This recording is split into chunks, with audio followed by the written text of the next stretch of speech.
Morning जी, great morning दोस्तों। भूपेश आनंद मैं आज आपके सामने lecture number 15 CMA USA part 1 section D cost management. बेटे आई थिंक आपने अभी तक ये बात तो समझ ली होगी कि लॉजिक्स और फाउंडेशन के बिना कंसेप्ट्स के बिना आप आगे नहीं चल सकते। तो ये जितने भी लेक्चर्स मैं डिवोट कर रहा हूं, this is specifically for CMA USA part 1 and specifically these are intro lectures जो आपकी फाउंडेशन को स्ट्रॉन्ग करेंगे और आप एमसीक्यूज और एसे टाइप आराम से दे पाओगे यार। I will be covering overheads because there are 5 units in section D. I will be covering variable costing, absorption costing. I will be covering process costing. I will be covering, business process improvement. I will be covering supply chain management. But the point is, इन पांचों units को clear करने से पहले आपके logics अगर clear होंगे तो फिर गाड़ी जल्दी चलेगी। आई थिंक आप मेरी बात से बिल्कुल एग्रीड हैं। आप जल्दबाजी ना करें कि यार जल्दी से सेक्शन यूनिट स्टार्ट कर दें। बेटे मैं आपको कह रहा हूं ना, यूनिट्स जल्दी हो जाएंगे, बस आप ईमानदारी से you have to write it down. Difference देखिए ना बाकी सब लेक्चर्स में और मेरे लेक्चर्स में, आपको कहीं ना कहीं लग रहा होगा कि मैं 100% देने की कोशिश कर रहा हूं। तो आप भी मुझे अपना 100% दें, मुझे खून दे, मैं आपको आजादी दे दूंगा यार। फर्स्ट अटेम्प्ट में सीएमए यूएसए क्लियर करा दूंगा। आइए, यस बेटे भूपेश आनंद, ग्रेट मॉर्निंग। लेक्चर 15 की तरफ आज हम बढ़ रहे हैं। I have already delivered 14 lectures. मैंने अभी तक 14 लेक्चर्स डिलीवर कर दिए और कोई भी चैप्टर स्टार्ट नहीं किया। I am only on introduction of cost. What is cost, what is costing, what is cost accountancy, what is cost measurement, what is cost allocation, what are the classifications of cost, ये सब किया। आज मैं last classification cover कर रहा हूं और बेटे क्लासिफिकेशन ऑफ कॉस्ट हमारी कवर्ड हो जाएगी। उसके बाद मैं मेथड्स ऑफ कॉस्टिंग बताऊंगा, हिंट तो दूंगा। प्रोसेस कॉस्टिंग क्या होती है, जॉब कॉस्टिंग क्या होती है, बैच कॉस्टिंग क्या होती है, ऑपरेशन कॉस्टिंग क्या होती है, ऑपरेटिंग कॉस्टिंग क्या होती है, कॉन्ट्रैक्ट कॉस्टिंग क्या होती है, and what are the techniques of costing. उसके बाद मेरी इंट्रो खत्म होगी और नया फर्स्ट चैप्टर तब स्टार्ट करूंगा। मैंने अभी तक आपको कॉस्टिंग भी नहीं बताया। I have not told you process costing, I have not told you any method that how we can measure it. I have just given you the basic logics that what I mean by cost, what are the different types of cost, how we can classify cost. यार आपको एक चीज बताओ, आपको ऐसे लिखने को कैसे दे दूं? आप क्या फर्स्ट डे जब आप स्कूल में गए थे किंडरगार्टन में, तो क्या आपको एप्पल लिखना आता था? आपको पहले ए बताया गया, फिर पी बताया गया, फिर एल बताया गया, फिर ई बताया गया, पहले अल्फाबेट्स दिए गए, फिर एप्पल दिखाया गया रियलिटी में, फिर उसकी पिक्चर दिखाई गई। आफ्टर दैट कितने पीरियड के बाद आपको समझ आया कि ये एप्पल होता है और ये स्पेलिंग्स होते हैं। तो आप कैसे एक्सपेक्ट कर सकते हैं कि फर्स्ट डे से ही आप फर्स्ट चैप्टर कंप्लीट कर लेंगे? बट हो ही नहीं सकता। अभी तो मैंने इसलिए चैप्टर स्टार्ट ही नहीं किया। आप बस मुझे खून दो, मैं आपको आजादी दूंगा। आप जो मैं जैसे कहता हूं आप बस नोट करते जाए, रजिस्टर में लिखते जाए, बातों को समझते जाए, एग्जाम्पल्स नोट करते जाए, because I am giving you very real life examples. चलिए कमर सीधी कीजिए और सेक्शन और लेक्चर 15 की बात आज हम करेंगे। और लेक्चर 15 में बस आज बेटे क्लासिफिकेशन ऑफ कॉस्ट का लास्ट लेक्चर है। मैंने आपको क्लासिफिकेशन बताई थी on the basis of traceability, direct cost and indirect cost, traceable cost and non traceable cost. फिर मैंने आपको बताया था classification on the basis of time, historical cost, standard cost, estimated cost, budgeted cost. Then I discussed about cost on the basis of classification on the basis of behavior, fixed cost, variable cost, semi-variable cost, semi-fixed cost. Then I did classification on the basis of functions, factory function, manufacturing function, administrative function, and then I started with the with the classification of cost on the basis of management decision making. मैंने पिछले इतने lectures में management decision making के ऊपर devote किया।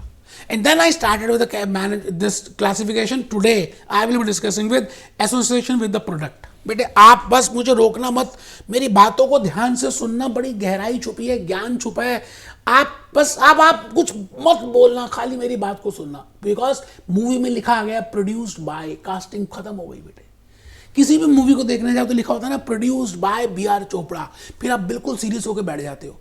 आज आपको भी बिल्कुल सीरियस होकर बैठना है मेरे सामने, बिकॉज मैं लास्ट क्लासिफिकेशन डिस्कस कर रहा हूं, that is classification on the basis of product. No doubt we have already discuss something about product cost, but today because officially I am starting with classification on the basis of product, तो मैं आज आपके सामने 3 बातों को discuss करूंगा, और आधा 2 बातें डिस्कस करूंगा.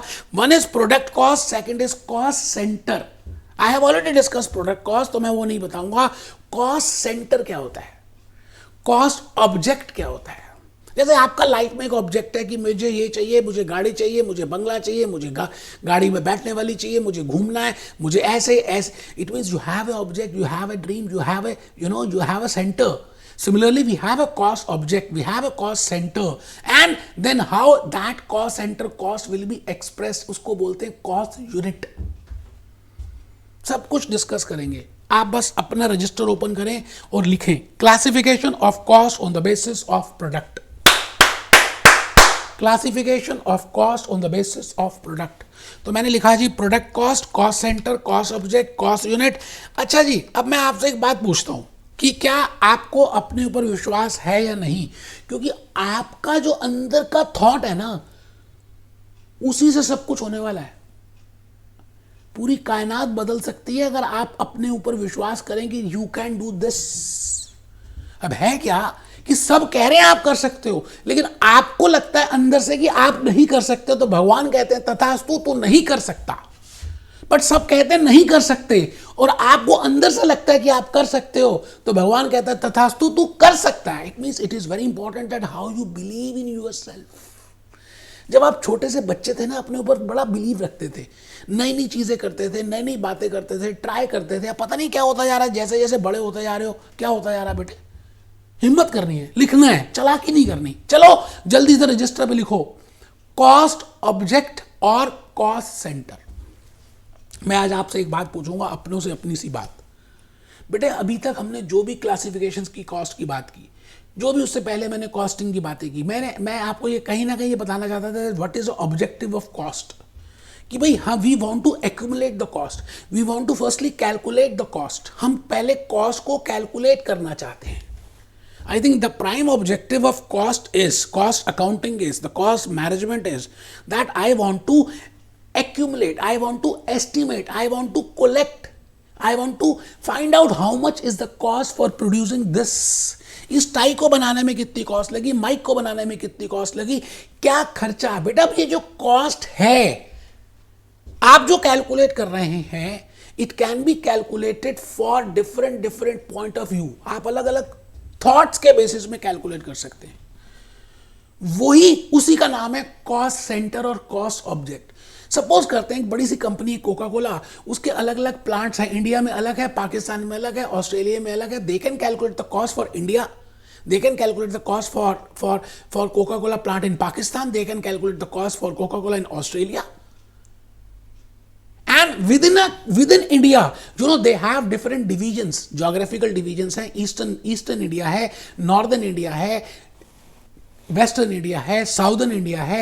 They can calculate the cost for these divisions also. अच्छा, within Northern division, we have 4 centers. They have supposedly they have different distribution centers. They can calculate the cost for that distribution centers. अच्छा, within that distribution centres they have some country head, और that distribution head वो उसकी भी cost calculate कर सकते हैं. अब Coca Cola बड़े सारे अलग अलग तरह के प्रोडक्ट्स प्रिपेयर करता है, अलग अलग तरह की प्लांट एंड मशीनरी यूज करता है. They can calculate the cost for that plant and machinery, they can calculate the cost for that product, they can calculate the cost for that service. आप आवाज तो करो यार. आई can calculate the cost for that particular purpose. उसी को बोलते हैं cost objective, उसी को बोलते हैं कॉस्ट सेंटर. इतना सिंपल सा कंसेप्ट है कि मैं क्या बताऊं, और बच्चे इसमें घबरा जाते हैं कि क्या करेंगे. बेटे मैंने आपको एग्जांपल दिया था कि आप लीवाइस की जीन्स बना सकते हैं. आपने शर्ट्स बनाई, तो आप शर्ट के लिए कैलकुलेट कर सकते हैं, आप जीन्स के लिए कैलकुलेट कर सकते हैं, आप प्रोडक्शन डिपार्टमेंट के लिए कर सकते हैं, आप सर्विस डिपार्टमेंट के लिए कर सकते हैं, आप प्रोडक्ट के लिए कर सकते हैं, आप इंप्लॉई ए के लिए कर सकते हैं, आप डिवीजन के लिए कर सकते हैं, आप मशीनरी के लिए कर सकते हैं, आप फैक्ट्री के लिए कर सकते हैं.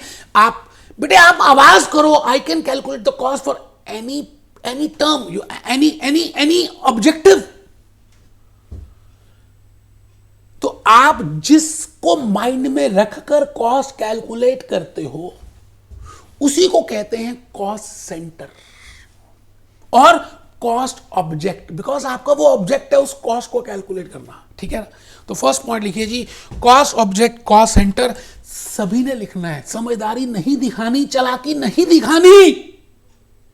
It is collection of cost, but natural we are doing collection of cost, we are doing accumulation of cost or accumulation of cost with the object in mind, which can be, my objective can be for a product, for a division, for a department, for a location, for a section, for plant and machinery, for group of employees, for a process, for a job, for a batch. अभी हम process costing करेंगे, अभी हम job costing करेंगे, मैं अभी methods बताऊंगा, फिर हम मेन चैप्टर्स में आएंगे। इट मीन्स आप कॉस्ट किसी भी ऑब्जेक्टिव के लिए, किसी भी डिवीजन के लिए, इंप्लॉय के लिए, सेक्शन के लिए, personal, you can calculate it. अब मैं चाहता हूं कि आप एक आध बात छोटी सी और लिखें कि cost centres can be personal. अगर मैं कहता हूं जी मिस्टर ए एक इंप्लॉई है, मिस्टर ए कितना खर्चा करता है, आई can calculate from the point of view of personal cost centres, that is personal. My cost centers can be impersonal, plant and machinery can be a cost center, my factory can be a cost center, that is a impersonal। तो आप लिखें, आपको पता है, मैंने बता दिया है, cost centers can be personal, cost centers can be impersonal, cost centers can be productive. It means आप प्रोड्यूस कर रहे हो कुछ, you are producing jeans, you are producing T shirts, but कुछ ऐसे डिपार्टमेंट्स भी होते हैं जो कुछ प्रोड्यूस नहीं करते बेटे, वो आपकी सर्विस में मदद करते हैं, आपको हेल्प करते हैं। जैसे पेरेंट्स आपकी हेल्प करते हैं आपके पढ़ने में, एक्चुअली में आपको पेपर देना है, आपको मैं कहूंगा you are a production department, the department who is producing jeans, who is producing T shirt, that is a production department. But वो प्रोडक्शन डिपार्टमेंट में मशीनरी यूज होती है और मशीनरी में ब्रेक डाउन हो जाता है, और मशीनरी को ब्रेक डाउन के लिए रिपेयर एंड मेंटेनेंस डिपार्टमेंट है जो हेल्प करता है उस मशीनरी को ठीक करने के लिए।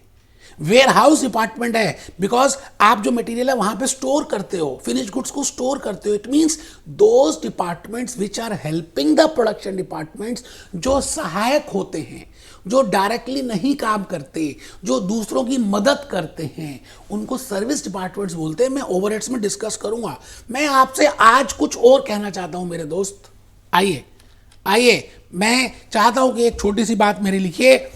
कॉस्ट सेंटर मींस कॉस्ट कहां तक एग्रीगेट करनी है, आपको किस लेवल तक एग्रीगेट करनी है, उसको कहते हैं cost centre. I can aggregate it up to the minimum level. मैं कॉस्ट पर जीन्स तक निकाल सकता हूं, पर प्रोडक्ट तक निकाल सकता हूं, तो बेटे उसी को तो कॉस्ट सेंटर बोलेंगे। पर्सनल कॉस्ट सेंटर्स भी होते हैं, मैंने अभी बताया। अगर मैं इंप्लॉय के लिए कर रहा हूं, एक इंप्लॉय के पॉइंट पे रखता हूं कि भाई इसका कितना कॉस्ट सेंटर है, mister A is my employee, I can calculate the cost for mister A, so I will say that is a personal cost centre. Impersonal cost centres क्या होते हैं? मैंने फैक्ट्री के लिए कैलकुलेट किया, जीन्स के लिए कैलकुलेट कर रहा हूं, I am calculating for division, I am calculating for location, I am calculating for machines, तो it is impersonal cost centre. बेटे आप आवाज तो करो, वही है कॉस्ट सेंटर। आप जिसके लिए निकालते हो, जैसे आप आउट ऑफ स्टेशन घूमने गए, आपने पूरे ट्रिप की कॉस्ट भी कैलकुलेट कर सकते हो। 10 पार्टिसिपेंट्स गए तो you can calculate the cost for per participant, और you can calculate the cost per night, you can calculate the cost per meal. It means I can have different types of cost objectives. This is जिसके लिए मैं aggregate करता हूं उसी का नाम है कॉस्ट ऑब्जेक्टिव। अब आप मुझे एक छोटी सी बात बताएं, मैंने अभी आपको बताया, I can calculate the cost for the production departments, I can calculate the cost for the service departments, those departments who are not producing anything, कुछ प्रोड्यूस नहीं कर रहे, वो दूसरे डिपार्टमेंट की सर्विसेज दे रहे हैं, जैसे electricity department, repair and maintenance department, warehouse department. तो मैं कॉस्ट किसी के लिए भी निकाल सकता हूं। अब सवाल आता है, मैं जब कॉस्ट कैलकुलेट कर रहा हूं for a plant, for a machinery, for a division, for a factory, for a location, then I have to express it in some terms. मुझे उस कॉस्ट को कुछ टर्म्स में एक्सप्रेस करना पड़ेगा। जैसे आपको केले खरीदने हैं तो केला एक नहीं मिलता, जनरली मार्केट में ट्रेंड है कि पर डजन का रेट क्या है। आपको मिल्क परचेज करना है तो मिल्क पर लीटर क्या है।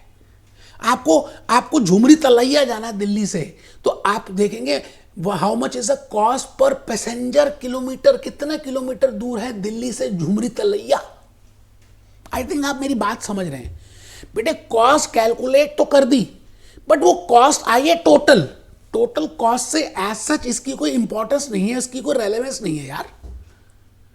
I as a cost accountant, I as a finance manager, I as a management accountant, I as a decision maker, I have to take the decisions कि एक यूनिट की cost कितनी आई।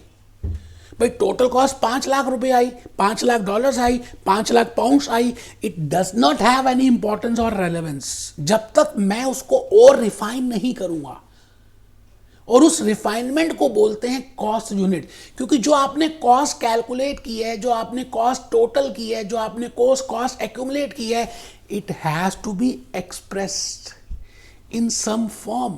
उसी फॉर्म का नाम है cost unit.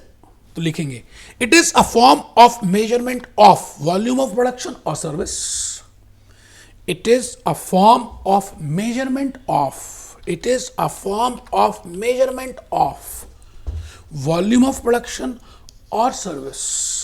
It is a form of measurement of volume of production or service. Cost unit is generally adopted on the basis of. बेटे जब आप ब्रिक्स लेने जाते हो ना, ईंटें, तो वो पर वन नहीं मिलती, वो 1000 का रेट होता है। केले खरीदने जाते हो तो डजन का रेट होता है। वीट खरीदने आप किसी जनरल स्टोर में जाकर तो देखो, अलग अलग आइटम्स रखता है वो जनरल स्टोर वाला, अलग अलग different. Big Bazaar, you go in Big Bazaar, if you want to buy mustard oil there is a separate unit for that. If you want to buy sugar there is a separate unit for that. If you want to buy mangoes there is a separate unit for that. It means it is as per the convenience and as per the practice which is being followed in that industry. जो होता जा रहा है पिछले भूतकाल में, उसके basis में हम कॉस्ट यूनिट को बनाते हैं। कॉस्ट यूनिट में लिखेंगे it is generally adopted on the basis of convenience and practice in the industry. मैंने एग्जांपल्स लिखे हैं, आपको पता है, फिर भी लिख दिए मैंने। ब्रिक्स के केस में पर 1000 ब्रिक्स जनरली हम ऐसे ही कैलकुलेट करते हैं। केलों के केस में पर डजन। फिर मैंने लिखा कोल के केस में पर टन, शुगर के केस में पर टन। अच्छा, शुगर अगर आप इंडस्ट्री से देखें, शुगर मवाना शुगर से देखें तो पर टन, जनरल स्टोर से देखें तो पर किलो है वही शुगर, बट उसका कॉस्ट यूनिट बदल जाएगा अगर आपका नजरिया बदलेगा। If you are talking from the point of view of from end consumer, individual consumer, then per kilogram is the cost unit. But if you are a Mawana sugar and you are selling to a distributor, then per ton can be a cost unit. You are getting a point. Automobiles per batch, Maruti Suzuki. Ship building, बेटे Titanic ship को बनने में कितने साल लग गए, पर ship की कॉस्ट कैलकुलेट होती है। आई थिंक अब आप बात समझ चुके हैं जो मैं कहना चाह रहा हूं, that what is the meaning of cost unit and what is the meaning of cost centre. आइए मैं चाहता हूं कि एक बार आज मैं छोटी सी बात आपको विकिपीडिया से दिखा दूं कि कॉस्ट सेंटर एक्चुअली में क्या होता है। बेटे कॉस्ट सेंटर एक्चुअली में है क्या, what is the meaning of cost centre. ठीक है जी, एग्जाम्पल्स भी हैं, फंक्शंस भी हैं। मैं एग्जाम्पल्स में आ गया जी, सीधा मैं एग्जाम्पल्स में आ गया, और इस एग्जाम्पल्स में और भी बड़ी सारी बातें हैं जो हम सीख सकते हैं। मैं चाहता हूं कि बेटे जब भी आप कुछ भी रिलेट करें तो आप ना विकिपीडिया से ज़रूर इस चीज़ को रिलेट करें तो ज़्यादा अच्छा लगेगा। जैसे यहाँ लिखा है, there are 2 main types of cost centres. Production cost centres, कि भाई जो यूनिट प्रोड्यूस कर रहे हैं उसकी कॉस्ट कितनी है, और जो सर्विस दे रहे हैं, जो कुछ बनाते नहीं है, जो खाली मदद करते हैं, उनकी कॉस्ट कितनी है। तो मैं भूपेश आनंद आज आपके सामने क्लासिफिकेशन ऑफ कॉस्ट का द एंड मान रहा हूं। अभी इंट्रो सीरीज खत्म नहीं हुई, रात अभी बाकी है, बात अभी बाकी है, क्योंकि बेबी को बेस पसंद है। बटे अभी हमने मेथड्स ऑफ कॉस्टिंग का थोड़ा थोड़ा ग्लिम्स देना है, टेक्निक्स ऑफ कॉस्टिंग का थोड़ा थोड़ा ग्लिम्स देना है। तो मुझे लगता है 3-4 लेक्चर्स अभी और लगेंगे, उसके बाद हम कोई पर्टिकुलर चैप्टर्स को स्टार्ट करेंगे। मुझे ऐसा लगता है कि आने वाले 3-4 लेक्चर्स आप अटेंड करेंगे तो एक आपको मोटा मोटी बर्ड्स आई व्यू मिल गया होगा। एक बच्चा कहता मोटा मोटी नहीं सर, बिल्कुल बारीक लेवल पे हमें कंसेप्ट समझ आ गए। थैंक यू बेटे, अच्छी बात है अगर आपको समझ आए। मेरा ऑब्जेक्टिव भी यही है कि फुल एनर्जी के साथ आपको सारी बातों को बताऊं। Be happy, B jolly, B cheerful.